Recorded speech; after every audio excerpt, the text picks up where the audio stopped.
సాధారణంగా శాసనసభలో ఎవరుంటారు? ఎమ్మెల్యేలు ఉంటారు. అలాగే మండలిలో ఎవరుంటారు? ఎమ్మెల్సీలు ఉంటారు.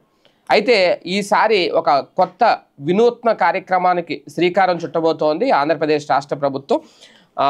కొన్ని రోజుల పాటు శాసనసభలో ఎమ్మెల్యేలకు బదులు నియోజకవర్గానికి ఒక విద్యార్థి చొప్పున తీసుకొచ్చి అసెంబ్లీలో కూర్చోబెట్టి చర్చించాలి అనే ఒక కొత్త ప్రయోగాన్ని అయితే చేయబోతున్నారు. ఈ నిర్ణయాన్ని స్పీకర్ ముందుంచారు మంత్రి నారా లోకేష్.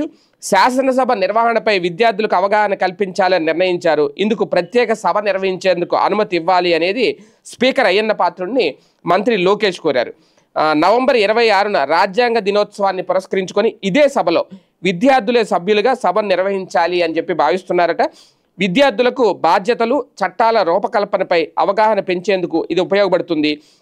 ఇందులో విద్యార్థులకు పోటీలు నిర్వహించి నియోజకవర్గానికి ఒక్కరి చొప్పున తీసుకొచ్చి వారి మధ్య చర్చ నిర్వహిస్తే బాగుంటుంది అనేది మంత్రి లోకేష్ అభిప్రాయపడ్డారు. ఒక రకంగా ఇది చాలా అద్భుతమైన వినూత్న ప్రయోగం అని చెప్పాలి. ఎందుకంటే విద్యార్థుల్ని శాసనసభలో కూర్చోబెట్టి, అది కూడా నియోజకవర్గాల్లో పోటీ పెట్టి ఒక విద్యార్థిని ఎంపిక చేసి వాళ్ళని శాసనసభకు తీసుకురావడం, మేబీ ఇంతవరకు ఏ ప్రభుత్వం ఇలాంటి నిర్ణయం తీసుకొని ఉండదు.